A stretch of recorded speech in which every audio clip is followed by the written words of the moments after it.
Anupama serial के ऐसे ही ताज़ा और एक्सक्लूसिव डेली अपडेट सबसे पहले देखने के लिए हमारे चैनल सीरियल अड्डा को सब्सक्राइब करें। दोस्तों, आज के एपिसोड की कहानी बेहद भावुक, डरावनी और चौंकाने वाली घटनाओं से भरी हुई है, जहां हर किरदार अपने अपने सच और गुनाहों के साथ सामने आता है। आज के एपिसोड की शुरुआत एक बेहद भावनात्मक मोड़ से होती है, जब वरुण सबके सामने अपनी गलती स्वीकार कर लेता है।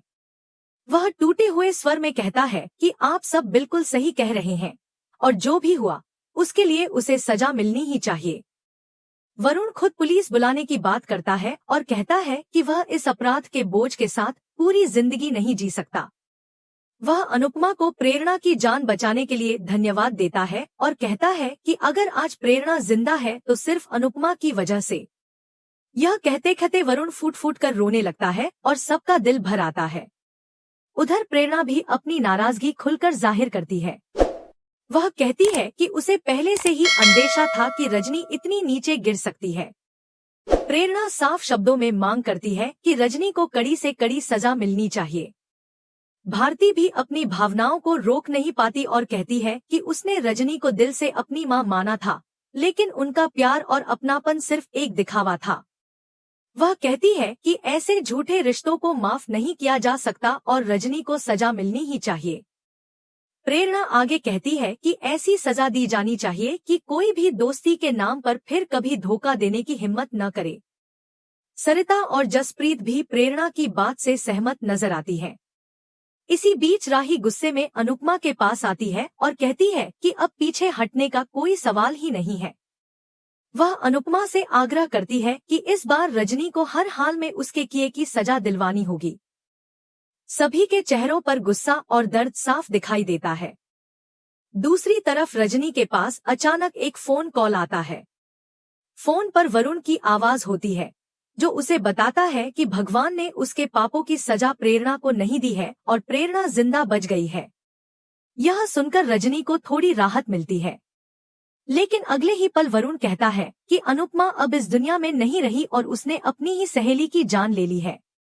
रजनी ऊपर से भगवान को धन्यवाद करती है कि प्रेरणा बच गई, लेकिन भीतर ही भीतर अनुपमा की मौत का सोचकर उसके चेहरे पर एक अजीब सी संतुष्टि नजर आती है। वह खुद से कहती है कि अब सब ठीक हो जाएगा और कोई उसे रोक नहीं पाएगा।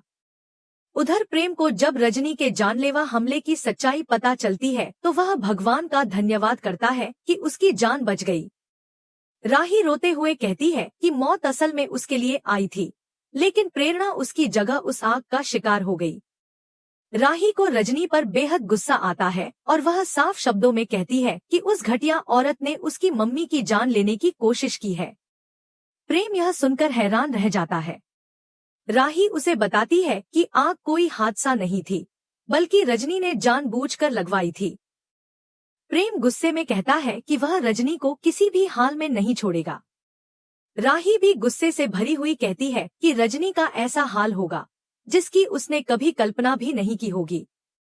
इधर रजनी अपने घर में चैन की नींद सो रही होती है। अचानक तेज बिजली कड़कती है और पूरा कमरा रोशनी से भर जाता है। रजनी डर के मारे उठ बैठती है और खुद से सवाल करती है कि उसे इतना डर क्यों लग रहा है, जबकि अनुपमा तो मर चुकी है।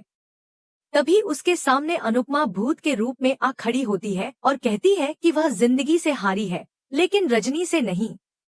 अनुपमा को सामने देखकर रजनी बुरी तरह घबरा जाती है और चीखने लगती है। अनुपमा धीरे धीरे रजनी के पास आती है और कहती है कि वह वापस लौट आई है।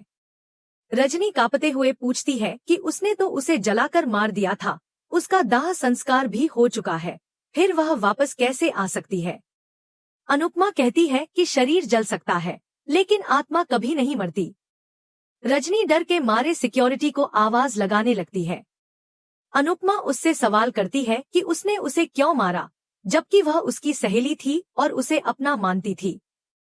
अनुपमा भावुक होकर कहती है कि क्या रजनी ने एक पल के लिए भी नहीं सोचा कि वह भी एक माँ है और उसका भी परिवार है। वह याद दिलाती है कि उस आग में रजनी की अपनी बेटी भी जलने वाली थी और सवाल करती है कि कैसी माँ अपनी ही संतान की जान लेने पर उतारू हो जाती है। रजनी खुद को सही ठहराने की कोशिश करती है और कहती है कि वह बुरी माँ नहीं है और अपने बच्चों से बहुत प्यार करती है। अनुपमा उसे बताती है कि अगर प्रेरणा को कुछ हो जाता तो आज उसकी जगह वही खड़ी होती। इसी बीच रजनी खुद से ही बात करने लगती है और मन को समझाती है कि उसका दिमाग उसके साथ खेल कर रहा है। वह बार बार चारों तरफ देखती है और खुद से कहती है कि अनुपमा यहाँ नहीं है। जब वह ध्यान से देखती है तो उसे सच में वहाँ कोई नजर नहीं आता। रजनी को लगने लगता है कि जो कुछ उसने देखा था वह सिर्फ उसका वहम था।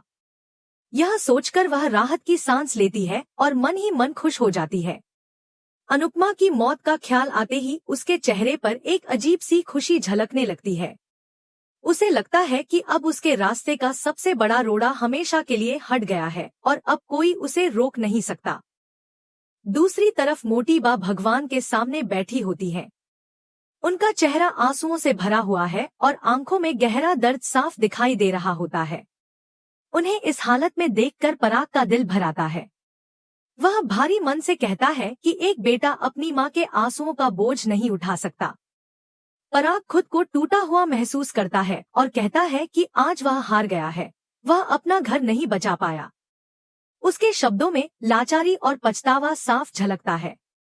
तभी ख्याति आगे बढ़कर पराग का हाथ थामती है और कहती है कि उन्होंने घर भले ही खो दिया हो, लेकिन अपने संस्कार और अपने परिवार को बचा लिया है।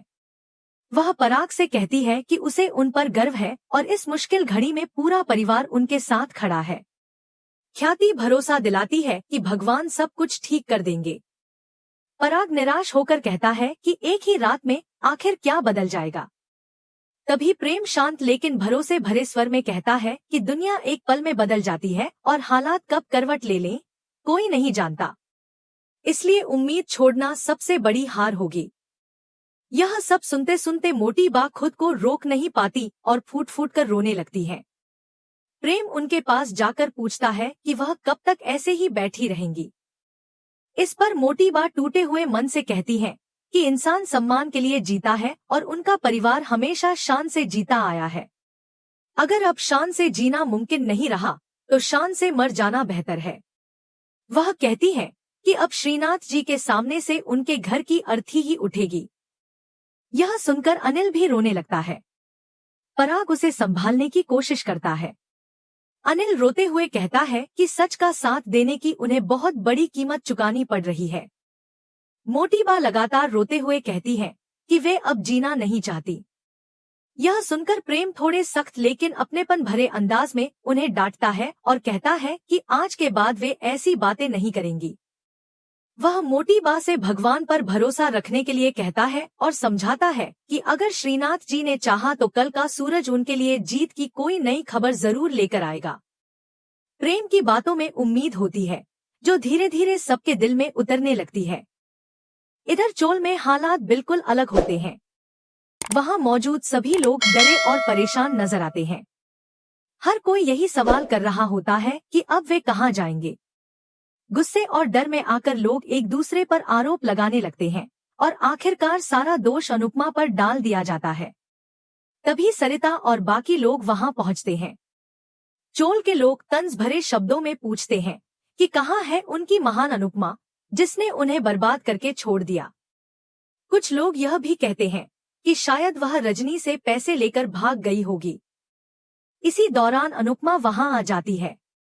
वह सबके सामने हाथ जोड़कर कहती है कि उसे बस 7 घंटे का समय चाहिए। वह वादा करती है कि सुबह होते होते सब कुछ ठीक कर देगी। लेकिन चोल के लोग गुस्से में उसकी एक नहीं सुनते। वे उसे चुप रहने के लिए कहते हैं और उस पर चिल्लाने लगते हैं।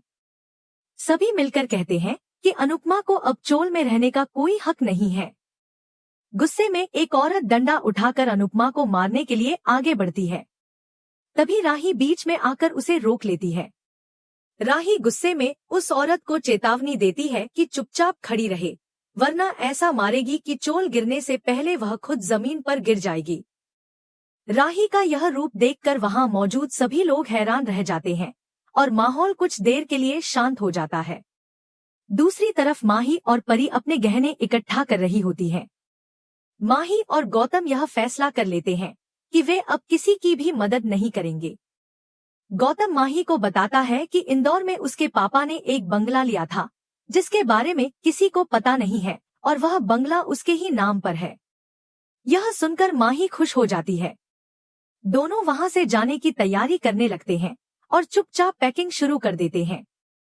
इधर रजनी अपने घमंड में डूबी हुई खुद से कहती है कि आत्मा जैसी कोई चीज नहीं होती। उसके मुताबिक शरीर खत्म हुआ तो कहानी भी खत्म हो जाती है। वह सोचती है कि कल चोल टूट जाएगा और उसकी जीत तय है। रजनी खुद को एक चालाक और असली नेता मानती है। वह कहती है कि असली नेता वही होता है जिसे यह पता हो कि जनता से कब और कैसे अपना मुंह छुपाना है। वह यह भी सोचती है कि वरुण, भारती और प्रेरणा उससे नाराज जरूर हैं, लेकिन वह किसी न किसी तरह उन्हें मना ही लेगी। चोल में हालात और ज्यादा बिगड़ते चले जाते हैं। लोग अनुपमा से वहां से चले जाने के लिए कहते हैं, लेकिन अनुपमा पूरे विश्वास के साथ कहती है कि कल यह चोल नहीं टूटेगी। वह अपना वादा जरूर निभाएगी। अनुपमा सभी से कहती है कि अगर वे सच में अपना घर बचाना चाहते हैं तो उन्हें उसका साथ देना होगा। तभी सरिता आगे आकर कहती है कि अनुपमा के पास एक प्लान है और कम से कम उसे सुन लेना चाहिए। सरिता की बात सुनकर सभी लोग असमंजस में पड़ जाते हैं और सोचने लगते हैं कि शायद यही आखिरी उम्मीद है। इसी के साथ एपिसोड खत्म हो जाता है। अगले एपिसोड की झलक में दिखाया जाता है कि सरिता रजनी से कहती है कि जो लोग जलकर मरते हैं उनकी आत्मा को कभी चैन नहीं मिलता। जब रजनी चोल तोड़ने लगती है तभी अनुपमा उसे रोक लेती है। अनुपमा मजबूती से कहती है कि कुर्सी की ताकत जनता से होती है, वरना इस कुर्सी की लकड़ी और चिता की लकड़ी में कोई फर्क नहीं होता। यह सुनकर कहानी और भी रोमांचक मोड़ पर पहुंच जाती है।